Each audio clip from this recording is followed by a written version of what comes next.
Change করে দেখা যাক মজাটা। আবার আমরা এই 2.5 লাখটাকে 4.5 লাখ করে দিচ্ছি।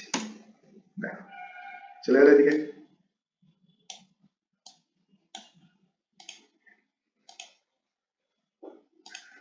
আবার যদি এখানে সেলটা বাড়িয়ে দিই 5.5 লাখ না করে আমি করে দিলাম 8.5 লক্ষ। আবার প্রফিট চলে গেল। দেখো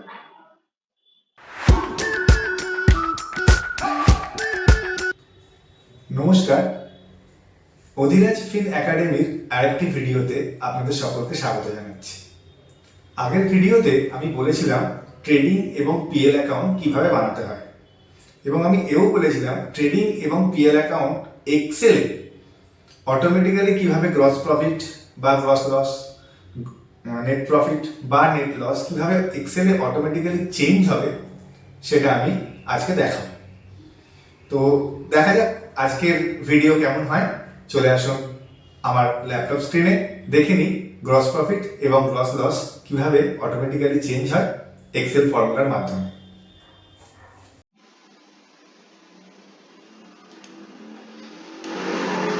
দেখতে পাচ্ছি আমাদের স্ক্রিনেতে ট্রেডিং অ্যান্ড পিএল অ্যাকাউন্টটি রয়েছে।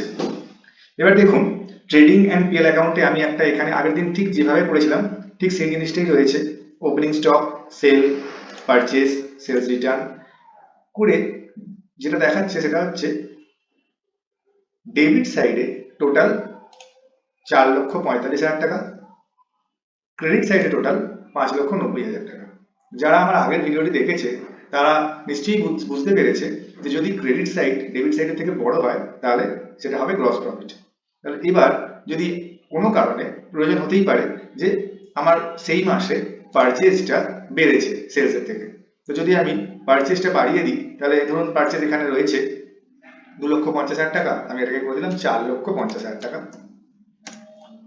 তাহলে দেখুন ডেবিট সাইড বড় হয়ে গেল, ক্রেডিট সাইড থেকে তার মানে গ্রস লস হয়েছে।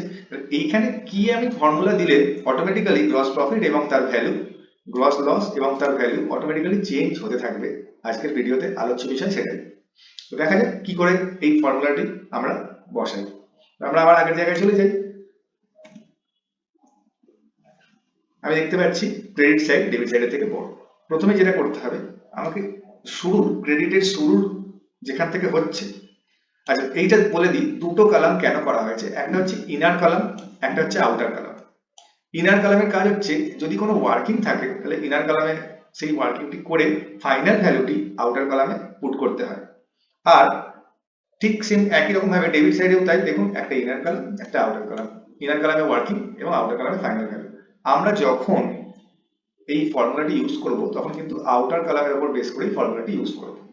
আমি দেখতে পাচ্ছি এখান থেকে এই পর্যন্ত আমার ক্রেডিট ভ্যালু টোটালটা হয়ে যাবে।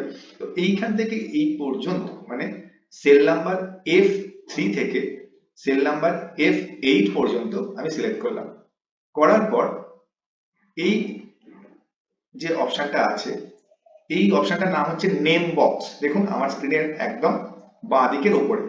আচ্ছা আমি আরেকটু জুম ইন করে দিচ্ছি তাহলে বুঝতে সুবিধা হবে।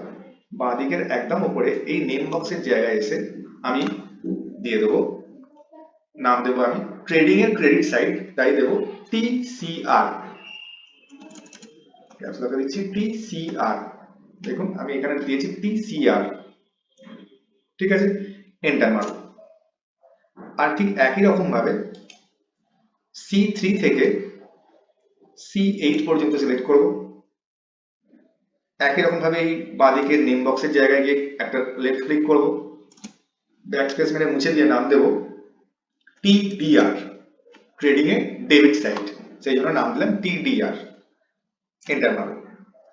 মজাটা দেখো সবাই, আমি যদি কোনো একটা জায়গায় এই এক্সেল সেলের কোনো একটা জায়গায় বা ফাঁকা কোনো একটা সেলে ইকুয়ালস টু TCR লিখি তাহলে আমাকে দেখো এই পোর্শনটা সিলেকশনটা দেখিয়ে দিচ্ছে যে TCR মানে কত থেকে কত পর্যন্ত দেখা যাচ্ছে।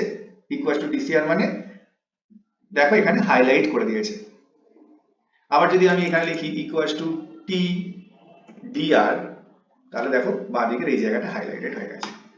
তাহলে আমরা বুঝতে পারছি কেন আমরা এখানে নামটা দিলাম, যাতে এই সেল থেকে এই সেল পর্যন্ত টোটালটা আমরা ফর্মুলাতে বসাতে পারি। এবার দেখো আমরা প্রথমে গ্রস প্রফিটের ফর্মুলাটা বসিয়ে নিই। Equals to if bracket open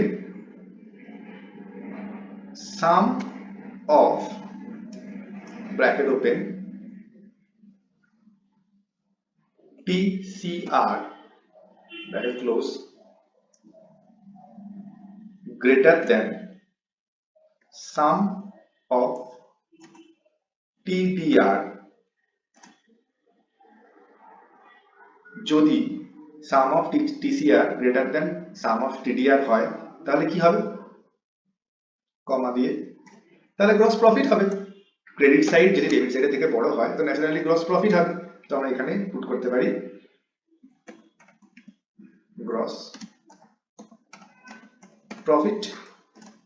আর যদি না হয় সাম অফ টিসিআর যদি সাম অফ টিডিআর এর থেকে বড় না হয় তাহলে আমি কোন সেলে ফর্মুলাটা করছি, আমি ফর্মুলাটা করছি কিন্তু A9 মানে ট্রেডিং এর বাঁদিকে। এইখানে সবসময় গ্রস প্রফিট হতে হবে, আর যদি গ্রস প্রফিট না হয় তাহলে এই সেলটা ফাঁকা থাকবে। তাহলে কোটেশনের মধ্যে আমি একটা হাইফেন দিতে পারি। এখানে কিন্তু গ্রস লস বসিয়ে দেওয়ার জায়গা নয়, গ্রস লস বসানোর জায়গা কিন্তু আমার এখানে, সেটা আমি আসছি। এইখানে প্রফিট বসবে, না হলে সেলটা ফাঁকা থাকবে। Bracket close, enter. দেখো যেহেতু ক্রেডিট সাইড বড় আমি দেখতেই পাচ্ছি এখানে, তাই অটোমেটিক্যালি এখানে গ্রস প্রফিট বসে গেছে। আশা করি বুঝতে পারলে। ঠিক একই রকম ভাবে আমি গ্রস লসের ফর্মুলাটাও বসিয়ে দিই। কি হবে, equals to if bracket open যদি sum of TDR greater than sum of TCR, debit side যদি ক্রেডিট সাইডের থেকে বড় হয় তাহলে কি হবে, গ্রস লস। আর না হলে গ্রস লসের সেলটা ফাঁকা থাকবে। তো কোটেশনের মধ্যে আমি একটা হাইফেন দিতেই পারি। এখানে একটা হাইফেন যোগ হয়ে গেছে, দেখতে পাচ্ছ সবাই, এখানে একটা হাইফেন চলে এসেছে। ওকে, তাহলে স্যার গ্রস প্রফিট বা গ্রস লস তো চলে এলো, এবার আপনি দেখান যে কি চেঞ্জটা হবে আগের বারের মতন। তাহলে দেখি এই পারচেজের 2.5 লাখ টাকাটা যদি আমি 4.5 লাখ টাকা করে দিই, হলো গ্রস লস। ওকে, চলো এইবার যদি আমি তো পেয়ে গেলাম প্রফিট বা লস, সেটা পেয়ে গেলাম, কিন্তু কত টাকা প্রফিট বা লস হলে কত টাকা লস সেটা কিভাবে বার করবো, চলো দেখেন। Equals to if bracket open sum of TCR greater than sum of TDR যদি ক্রেডিট সাইড ডেবিট সাইডের থেকে বড় হয় তাহলে কি হবে, তাহলে sum of TCR minus sum of TDR। আর না হলে জিরো, লস হলে কিছুই বসবে না ওখানে।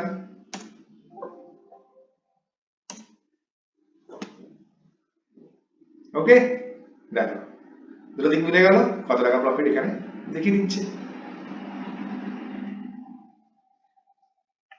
চলো তাহলে এবারে লসেরটাও বসিয়ে দিই। লসেরটাও ঠিক কোথায় বসাবো, এইখানে। আচ্ছা একটা জিনিস এখানে বলে রাখি, আমরা কিন্তু সিলেকশন টিসিআর বা টিডিআর এর সিলেকশন করেছিলাম 8 পর্যন্ত। তো আমি সবসময় 8 এর পরে 9 10 যেখানে ইচ্ছে আমি 8 এর পরে কিন্তু ফর্মুলাটা পুট করব। 8 এর আগে বা কোথায় এখানে ফাঁকা আছে বলে 8 এই আমি গ্রস লসের ফর্মুলাটা করে ফেললাম বা 7 এ করে ফেললাম, না, যত অবধি সিলেকশন আছে তারপরে আমাকে ফর্মুলাটা বসাতে হবে, নাহলে কিন্তু এই সিলেকশনটা নেবে না। চলো equals to if bracket open sum of TDR greater than sum of TCR যদি এটা হয় ডেবিট সাইড ক্রেডিট সাইড থেকে বড় হয় তাহলে কি হবে, তাহলে sum of TDR minus sum of TCR, আর না হলে জিরো। ঠিক, bracket close, enter, zero. Change করে দেখা যাক মজাটা। চলো আবার আমরা এই 2.5 লাখটাকে 4.5 লাখ করে দিচ্ছি। দেখো চলে গেল এদিকে।